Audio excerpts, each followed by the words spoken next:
Hi, welcome to A Foreigner in the Philippines. Well, this is probably for those guys who have stuck with us for so long, waiting for the actual story. I'm going to go over what happened so that you have some background if you're new to our channel, so that you'll have a rough idea of what happened. About 18 months ago, we went into the DSWD in Taliban, and we took with us it was a permit that we had downloaded from the internet. We downloaded it from the internet and we took it in. It was about 18 months ago. We can find the exact dates if we ever have to, but we don't owe that to private individuals. However, to our loyal subscribers, we feel that this will be enough for right now. So, about 18 months ago, we went into Taliban and we said, this is what we're doing. At that time, we'd built about 4 or 5 houses, I think, and they were very impressed by that and said, the only trouble is that this permit that you're handing us now is no good for solicitation of funds from abroad. So we're going to have to find another way of doing this. Well, what they did do, and we have to assume that they were as good as their word, they said that they would put it on file that we had been in and tried to do something about a permit. Right, then followed months of working, and we are the first to admit that we didn't do everything by the book.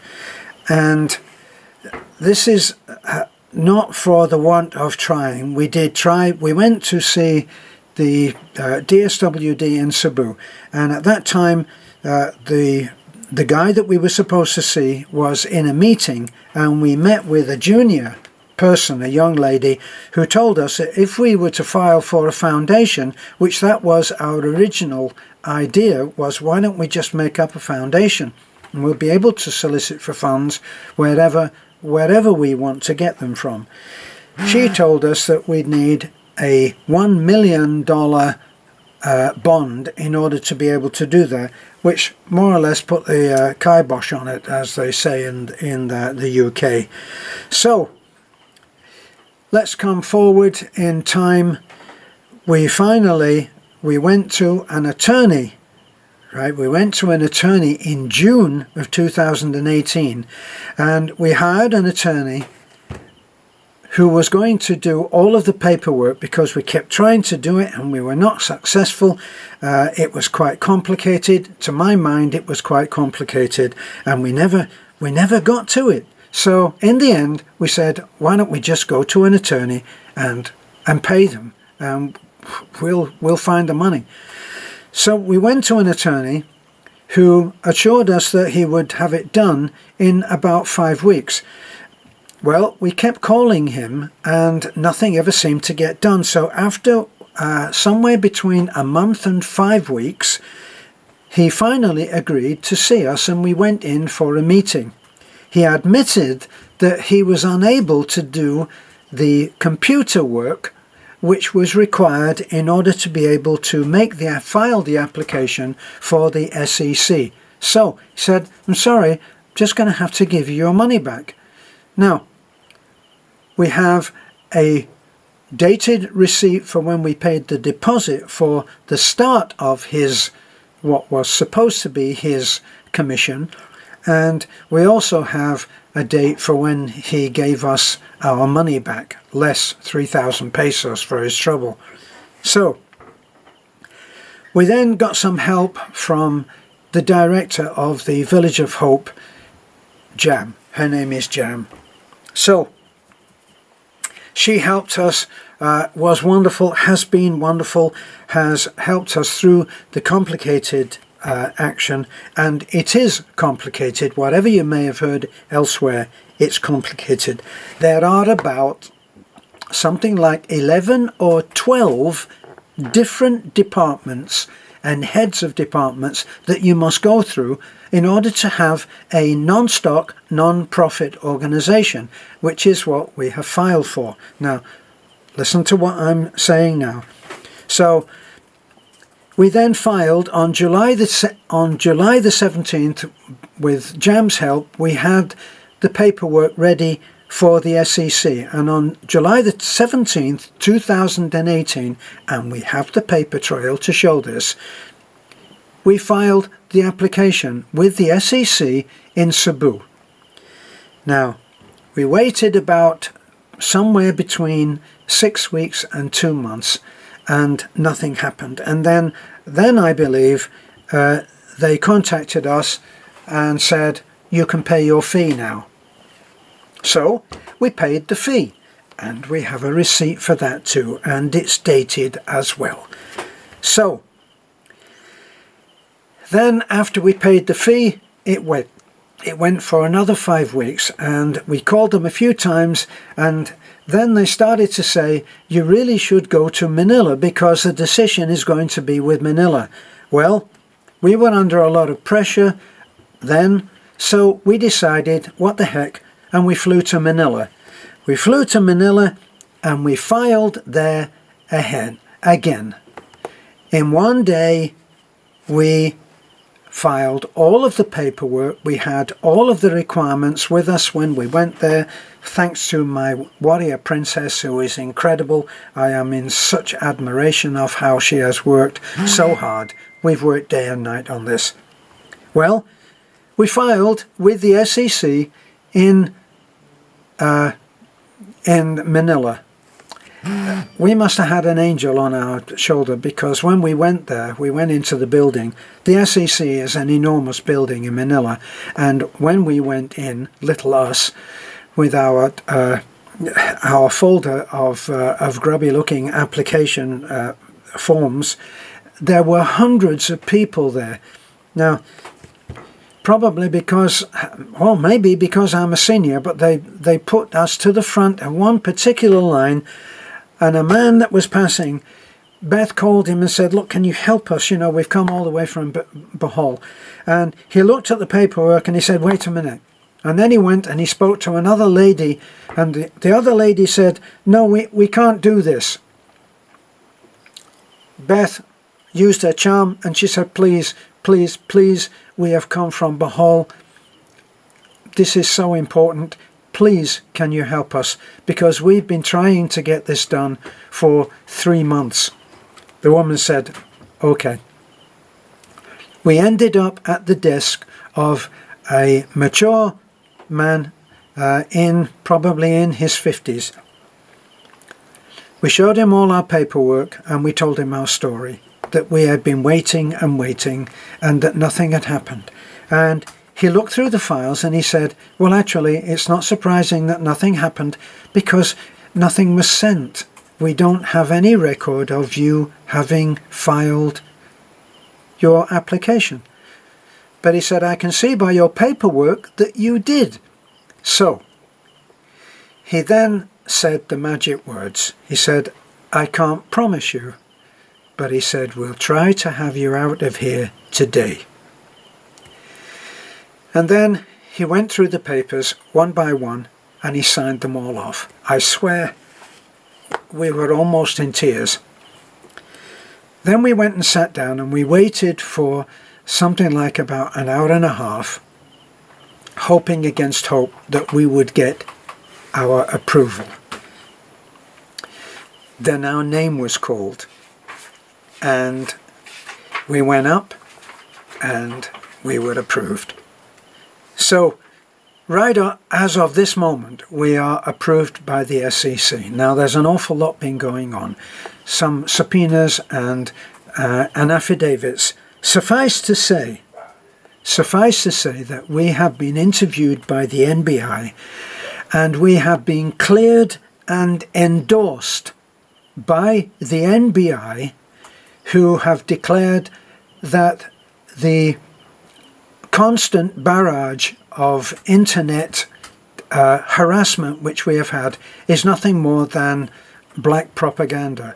And we have given them a whole file of the stuff that has been coming against us, including all kinds of stuff where our name is being stolen on Facebook by someone who starts all of his messages off with our name and then goes into his own website and he uses our name of 2 years of really 24/7 work, and he uses it, and the guy is a thief. Sorry, he's stolen our name.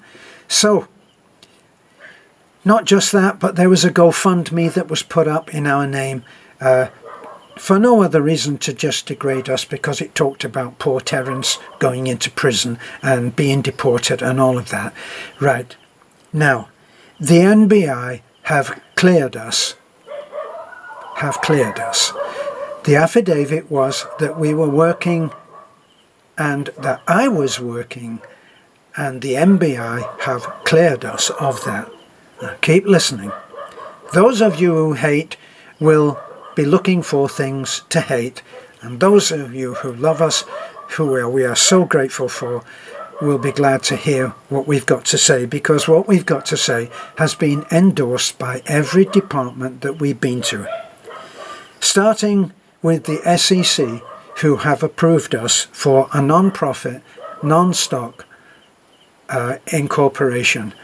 And the name of our corporation is Terence-Beth Martin Giving Hope Incorporated. And you can record that. That's on our certificate, which we have. Okay, the NBI. Next stop, the BIR. We went, we filed, and were approved. The Paggy Big. Paggy Big, for those of you who don't know, it's some kind of medical insurance. Approved. We went there, we showed them our paperwork, we filled in the appropriate forms. Approved. We went to the SS, Social Security. We filled in the forms. We worked with the lady there who was incredible in Taliban. Thank you, ma'am, so much. Approved. Phil Health, guess what? Approved. Engineers report. We went in. He endorsed us. We have the endorsement. Approved. Are you listening to this, you haters? So the engineers report. Approved. The mayor's permit. Approved. The next one that we have to go to is the fire department. I somehow don't think that we will have any problem there. And we have one other major thing that we have to do, and that is to get some other paperwork together, which we will be doing, and which, sorry, bugs around, and which we will be doing. We have done everything that we are supposed to do, and more. Get it? And more. And we are now about to go into being legal and active. We made an agreement with the NBI that we would keep to our original agreement, which we found difficult to do, and we stopped all welfare work. And the only houses that we did were not ours. They were handed on to the church. Now, let's see what happens now with the people who declare that all they're interested in doing is just keeping the law. Well, we've done it. Now, I have now had from the Bureau of Immigration, I have had a clean bill of health. That means that there are no investigations on me, there are no hearings, there are no looking to find out if there's anything. There is nothing there which has the interest of the Bureau of Immigration. Got it? For you who were hoping that, and these are the people, of course, these are the knights in shining armour who wanted to see me in prison, who want to see me deported, who want to see my family broke up, my family and my extended family and my home. And they wanted to see all of that destroyed. But they're not haters. You understand that, don't you? So, am I smiling? Yes, I am. Is there more to do? Yes, there is. And we damn well will do what we have to do. And there won't be a problem. We will do what we have to do. And we hired an attorney. We had an attorney go with us to the NBI when they investigated us. They had a wad of stuff on us, all of our videos which they had watched. The investigating officer had subscribed to our channel and had watched probably more of our videos than a lot of people. He was the one that said that the two letters that they had, which we were allowed to see, one I think called himself John Winstone, and the other one Peter Smith, who even the officer thought that these were such transparently flaky non-person identities. No evidence. All of these are allegations, all of them are libelous, all of them are lying, and he was able to see that they were lies because he looked at the evidence on our videos, of which there are 5,000. Are we transparent? My God, yes we are. We've made over 5,000 videos where most people, even our loyal subscribers, said, Terence, Beth, you don't have to tell everything. But we did. You can't be busted for telling the truth. And that's what we did. And we're looking forward to going on when everything is done, when the stamp is there and the license is in our hand. We're looking forward to going on and getting on with our work. Something that you have to understand is that all of this law, yes, absolutely, we made mistakes and we've put them right, and that's been understood. Now, what's happened during that time that we haven't been able to do anything? We probably could have built maybe 10, possibly 12 or 15 houses. We could have rehoused families of 6, 10, 12 people into safe, secure, dry houses. We could have helped people who needed medical. We could have given a lunch to a load of kids. We haven't been able to do any of that. You haters, are you proud of yourselves? I hope you are. I don't know how you sleep at night. But we are going on and we are doing whatever is necessary. Now, all of what I've said is the truth. How do you know it's the truth? Well, actually, the government knows it's the truth because they've stamped all of the documents. And for those who think that they can create a non-stock, non-profit incorporation in half an hour, let me tell you that there are 50 or 60, possibly 70 pieces of paper like this that have to be filled in, have to be signed, have to be sat in somebody's office while they get the time to be able to do what we're supposed to do. Copies, 4 copies, 2 copies, this signature, that stamp, and they all go on. And if you listen carefully to what I've just said, you will find probably 10 or 11 different departments that have to sign off on something that they don't normally do. So when they get that application, they look at it and say, well, what is this about? And I haven't done this before, because they don't do this every week. Okay? So, Beth and I are just over the moon that we finally, it's just around the corner now. We would have preferred to leave it until we actually had the license right in our hand. And that was what we wanted to do. We just felt that it seems to be at critical mass. It just seems to be so much poison, so much of a feeding frenzy of people we've never met and who don't know us. And they're out there telling the facts. The facts as they see it are their opinion.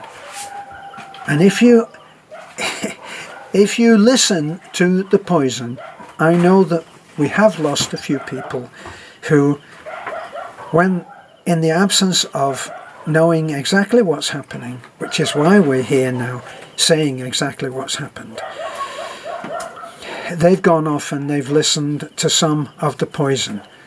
Listen to it. Look at, if you have to, look at the site. Look at the tone of the site. Now, we've been accused of not being level, of not being equally balanced in our view. Am I going to have anybody take pot shots at me or Beth? No, I'm not. You can go to other sites and listen to the poison about everyday life. You can go on the news media and hear bad news. You can see probably on almost every night. When I was watching television against my will, when we were in Nanai's house and there was nowhere else to go, TV is on, they would be reconstructing, redoing with actors and actresses the most horrific murders, and that would be in the guise of what?